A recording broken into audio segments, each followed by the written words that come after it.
John Dryden's an essay on dramatic poesy is an important critical piece in English critical tradition. It is the first critical piece in English language on the art of drama, on dramatic poetry, on the related subjects. It's very important because it is the first one written in English language.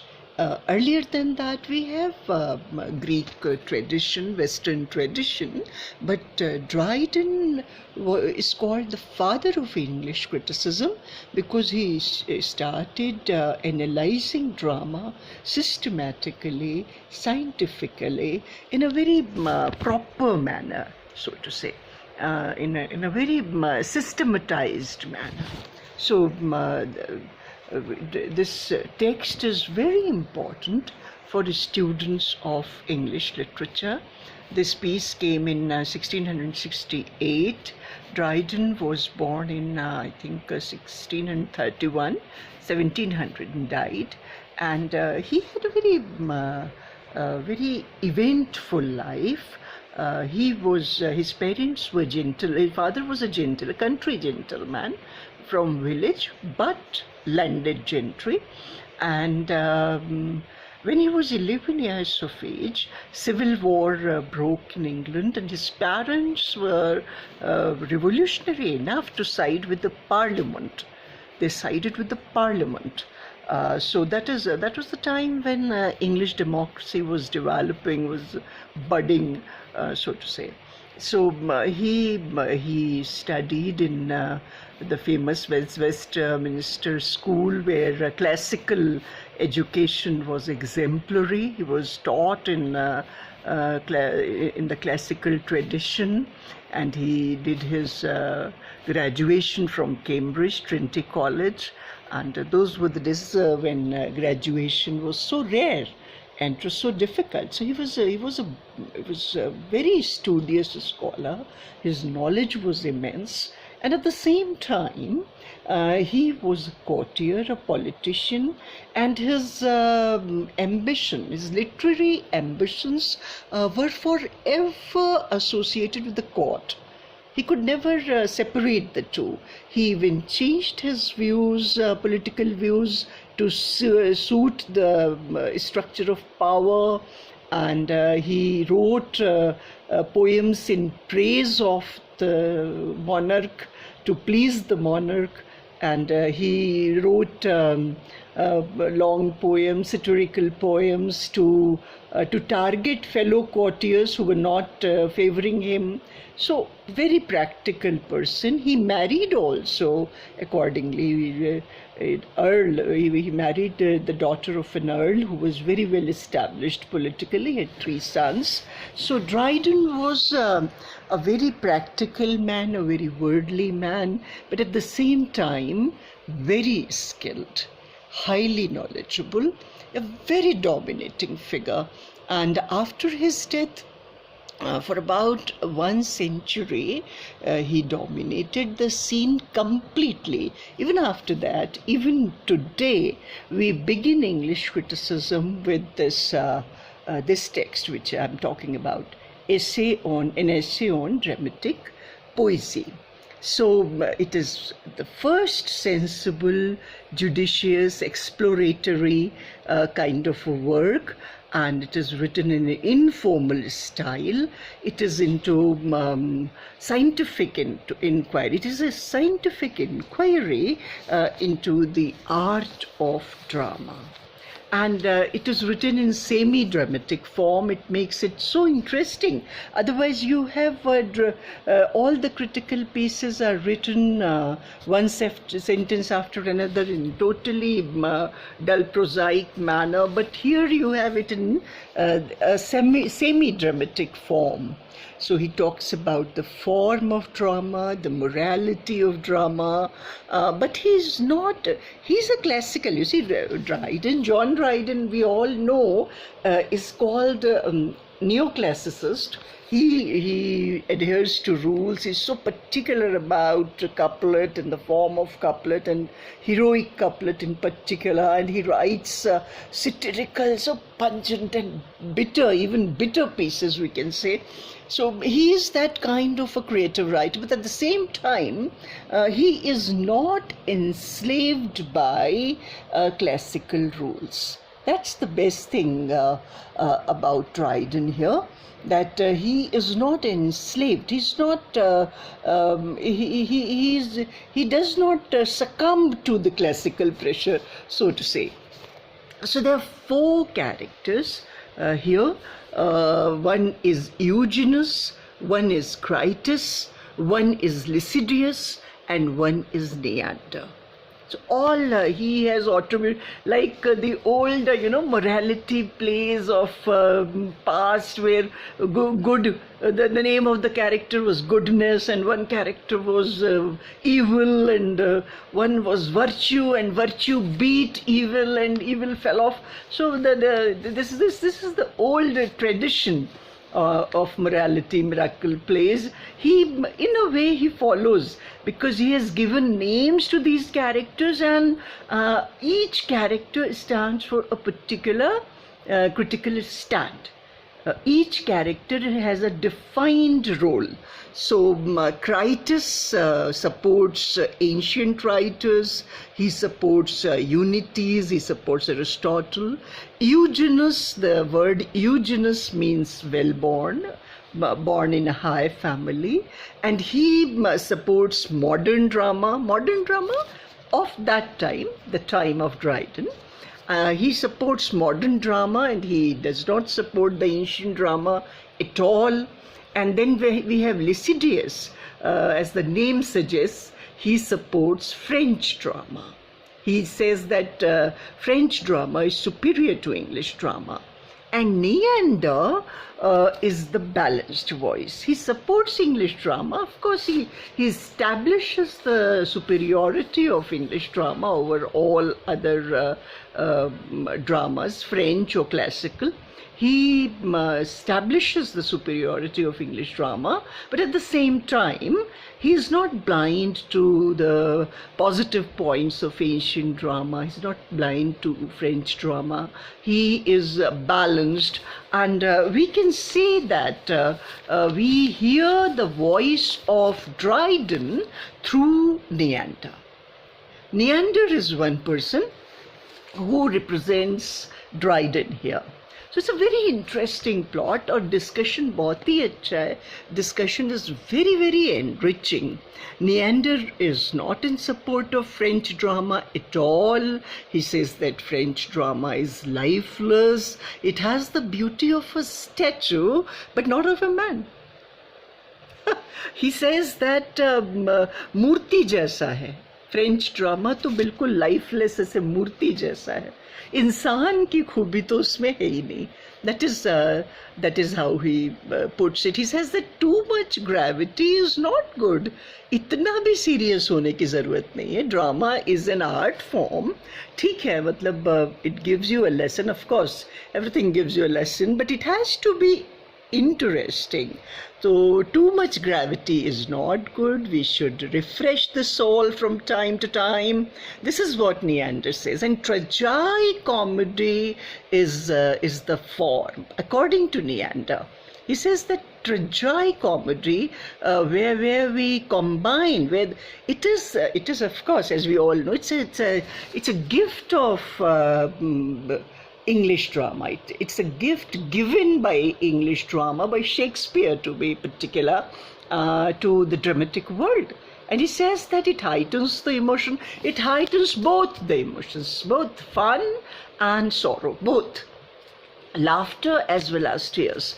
So he says that tragicomedy is the best form of drama, and French drama is small. It has one plot, it has no subplots, and there's not much action, and there is very narrow imagination, and that life is not one plot.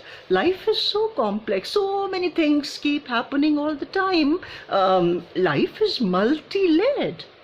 Life is so many stories, so many subplots keep going. One phone here, neighborhood there, kitchen there, domestic fight, something or some pleasure there or something. So many things keep happening, and then we have the world of our mind, the world of our thinking. So much goes on in life. So how can life be one plot?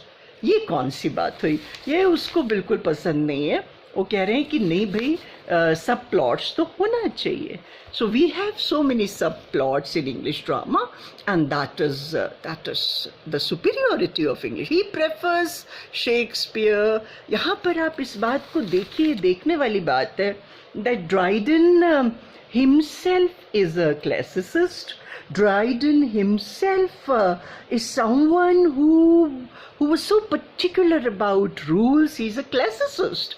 लेकिन जब appreciation के लिए आता है तो वो Shakespeare, the father of romanticism, the biggest romantic of all, the biggest rebel of all times, romantic rebel, the Shakespeare phenomenon.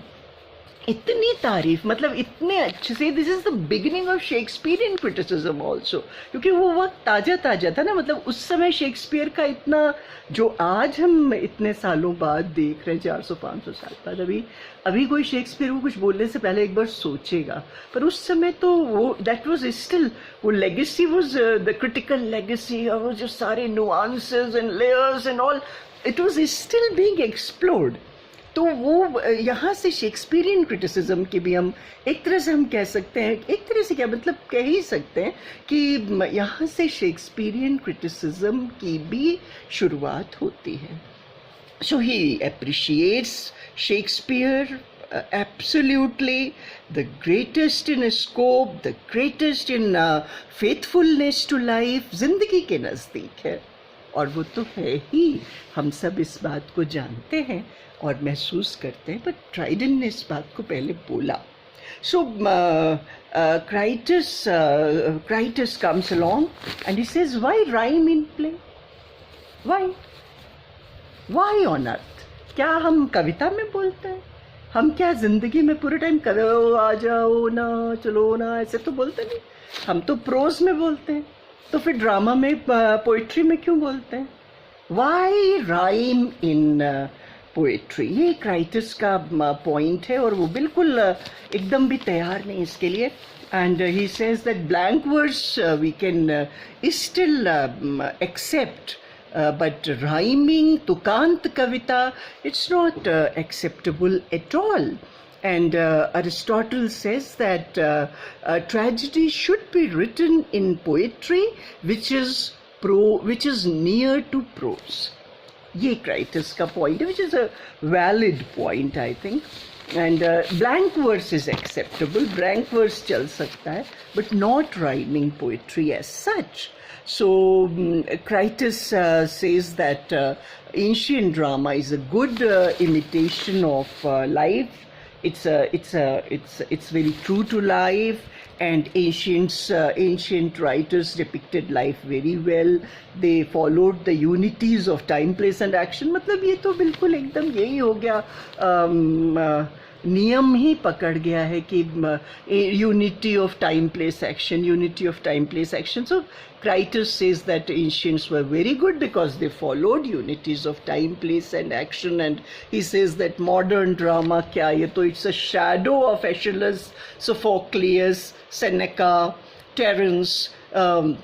Modern drama, Elizabethan and afterwards, is a mere reflection. It's a shadow of the ancient drama. Here Critus, this is what Critus says. And Eugenius says he does not cite any positive points of the moderns, but he cites faults of the ancient drama. He says that ancient drama is not divided into acts. Ancient drama lacks originality. Ancient drama is ये Eugenius का argument है. Arjuna says that ancient drama is based on worn out myths and it is too dramatic. अचानक से कुछ हो जाता है, कोई देवी देवता आए एकदम से, अचानक से ये हो गया, अचानक से वो हो गया.